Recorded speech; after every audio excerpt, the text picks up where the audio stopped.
Regresamos con el viceministro de Telecomunicaciones, Huber Vargas Picado, hoy en Cybertech.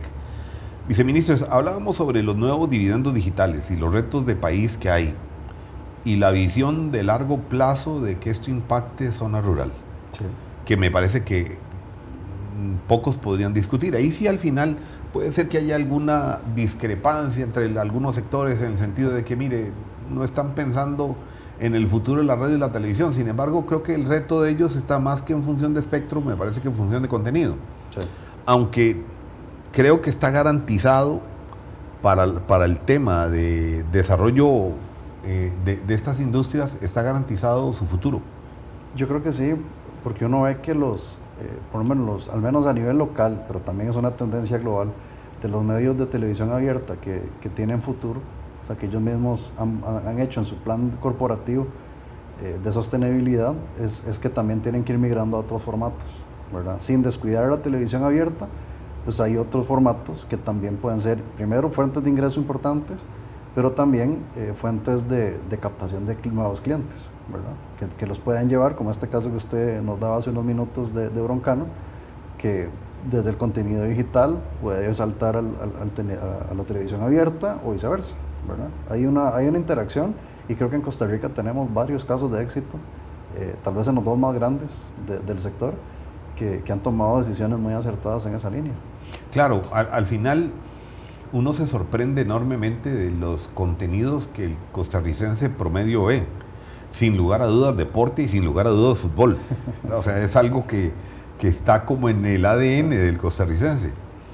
Y los otros temas que eventualmente ha surgido, y creo que en beneficio de la libertad de expresión, sí, independientemente como queramos verlo, en el sentido de que unos estén a favor, otros en contra, es que han surgido múltiples voces en el espectro del país.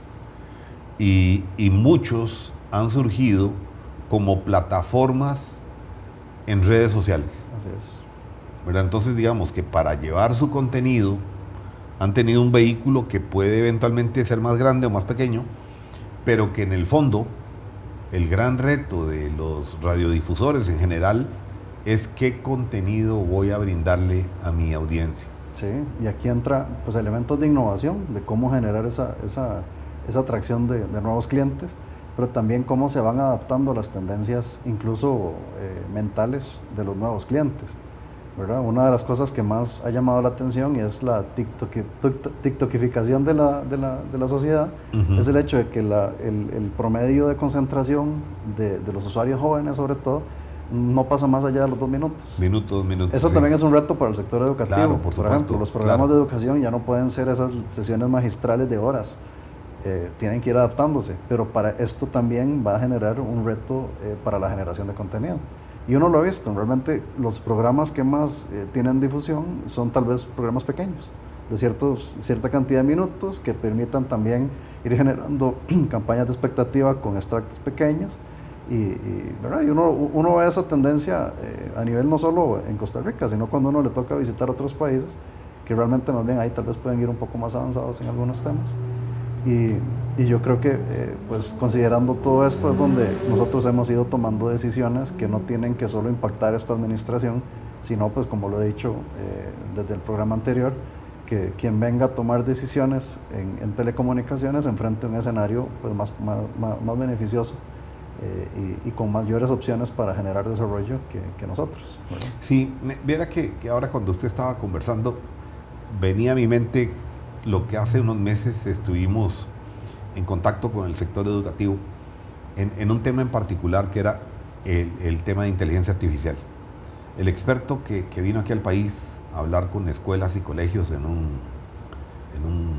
foro en el que tuve la posibilidad de participar, mencionaba que había una serie de herramientas hoy que más allá de la inteligencia artificial se convertían en un elemento importantísima para la educación.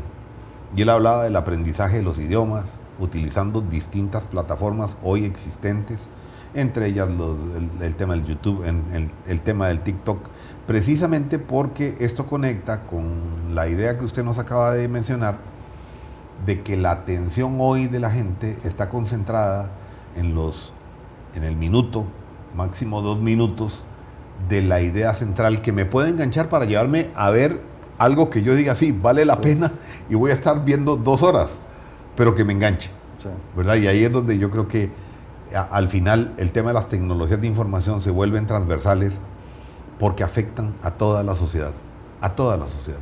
Y ahí es donde debemos de tener todos los cuidados necesarios para impactar en el tema de la política pública, de cómo se coordinan, de cómo tenemos redes en el país, cómo los municipios trabajan y cómo eventualmente se tiene una política de Estado que va a venir a resolver problemas puntuales de la gente, que creo que ahí es donde son los retos que ustedes tienen.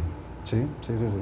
Pero aquí yo creo que, vuelvo a insistir en el tema de que tenemos que seguir socializando mejor que los retos de las telecomunicaciones son los retos de todos. Y ya no es solo los retos de los operadores, no solo los retos de los tomadores de decisiones, de los empresarios que invierten en el sector, sino que también es el reto de todos los ciudadanos del país. Si queremos que nuestros servicios sean lo más digitales posibles, que tengamos un gobierno digital de verdad pleno, como lo tiene Estonia, por ejemplo, tenemos que tener esa infraestructura desplegada de manera ordenada, de manera pues equiparable, no incrementando costos, de manera discrecional, ¿verdad? Y hay un tema, viceministro, que usted también mencionaba, que me parece que es de altísima relevancia para el país, en el sentido de que no es el gran motivo de este gobierno sacar la licitación en el vencimiento del decreto dentro de 13 meses. Usted mencionaba que hay una serie de vectores y elementos que pueden impactar, pero que al final el asunto es cómo lograr hacer bien las cosas. Sí.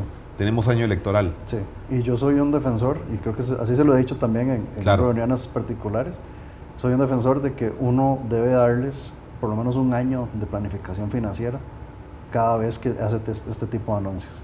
Entonces yo sí me comprometo a que si nosotros vemos con tiempo que el plazo de los 15 meses no va a ser suficiente, con suficiente tiempo vamos a emitir la corrección en plazo, permitiendo como mínimo un año de planificación financiera que no ponga en riesgo trabajos, que no ponga en riesgo ningún acceso a la información de la población, y que pues pueda permitir la continuidad operativa con comodidad para los inversionistas. Bueno, alguien llamado al tema de la continuidad de los negocios se sentirá altamente satisfecho y seguro de que su negocio no esté en riesgo.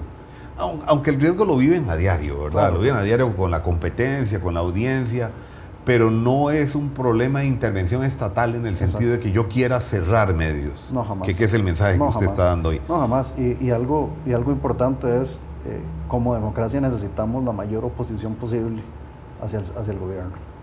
Usted sabe que ese tema me parece de altísima madurez. Un equilibrio. Yo recuerdo una conversación que tuve con el finado don Fernando Herrero, y me decía él, desde su visión del regulador, cuando él llegó al ARECEP, y me decía, mira, lo fundamental en la regulación es que haya fricción, porque en la fricción estás enfrentando dos elementos que no necesariamente son de visión política partidaria, es de visión país. Exacto. Y al final la regulación es precisamente un resultado de esta fricción que se está viviendo. Y en buena hora, es un activo de altísima madurez lo que usted está mencionando.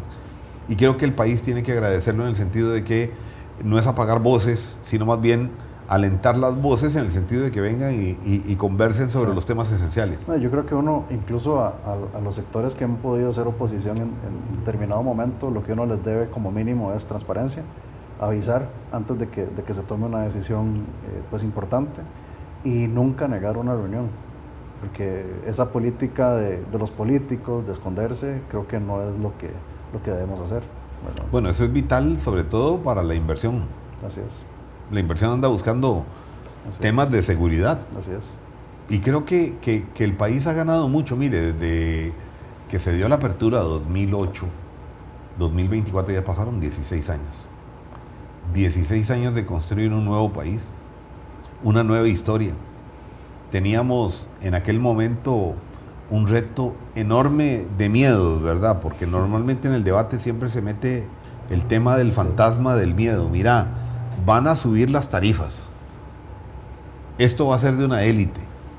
Y resultó que por lo menos en la gran apertura que fue la móvil, lo que se dio fue una explosión de servicios y decayeron los precios. Sí, sí. Curiosamente. La estadística que es tal vez más audible en esto es la cantidad de líneas celulares que tenemos como país por persona, que llegamos a tener casi 2 líneas celulares por persona, ¿verdad? En ciertos años. Ya este año estamos a 1.4 líneas por persona. Y eso antes, hace 20 años era, ¿recuerdas? Hacer filas para tener línea, los precios de los terminales eran carísimos. Entonces ha habido una convergencia entre la apertura comercial, ha bajado los precios de los terminales, distintos orígenes más baratos, pero también por otra parte, esa apertura de la competencia generó una cantidad de un abanico de servicios, las líneas prepago, por ejemplo, que antes no... Pues yo le voy a contar una anécdota. Estaba trabajando yo en el ICE y resulta que me llama un periodista de un medio y me dice, mire, en ese tiempo se compraban las líneas telefónicas y había un parque telefónico en el cual había que administrarlo con crisis, ¿verdad? Porque había que anotarse para la demanda y que te llamaran y que ya tenés la línea, etcétera. Y 25,000 colones creo que era la reserva. La cosa es de que me llama el periodista y entonces yo llamo al ingeniero que está en el tema y le digo, mira, Jorge, ¿cuántas líneas quedan? Y me dice, mira, yo creo que quedan 40,000 líneas celulares. De yo voy y digo, quedan 40,000 celulares, pues líneas, ¿verdad? El titular del periódico es algo así como, corran porque se acabaron las líneas celulares. El presidente ejecutivo de la época me llama y me dice, mira, te puedo decir una cosa, sos el mejor vendedor del mundo, pero no me hagas estas ventas. Porque la administración normalmente no estaba preparada, o sea, tenía que sacar una licitación, tenía que comprar las líneas, y el tema de la transparencia precisamente no era el motivo fundamental, había que administrar la crisis, ¿verdad? Pero hoy, viendo esta historia pasada, hoy la gente compra la línea cuando quiere. Y se universalizó un tema de internet a cualquier lugar del país. Sí. Uno lo recorre y va por caminitos y de repente encuentra las líneas prepago de cualquier operador. Y eso me parece que ha sido un cambio fundamental. Sí, sí. Yo creo que han habido aciertos. Digamos, la apertura de telecomunicaciones generó procesos de planificación más robustos. Y realmente ese es un sello que yo sí quiero dejar aquí en el proceso de estar aquí como viceministro, el tiempo que esté, ¿verdad? Usted sabe más que yo que, sí. que el puesto es bien agitado, ¿verdad? Ha habido solo como un caso de 4 años o por ahí, ¿verdad? Entonces vamos a ver cuánto se me permite pues, permanecer aquí, pero sí quiero que ese sea un sello de política pública, que es dejar o sea, que se vea en retrospectiva que realmente quedaron elementos para planificar mejor a nivel de política pública y tener pues un entorno más predecible para la inversión. Pues viceministro, créame que primero un agradecimiento enorme por haber estado acá, segundo un tema de transparencias, tercero su visión sobre todo de un profesional joven que tiene un largo plazo y una larga historia por construir en este país, que creo que ha llegado en un buen momento y está labrando un camino próspero. Yo le agradezco nuevamente y creo que este par de programas que hemos grabado con usted serán de muchísimo interés para la audiencia. Muy amable por haber estado con nosotros. Muchísimas gracias, de verdad. Bueno. Gracias. Hasta luego, amigos.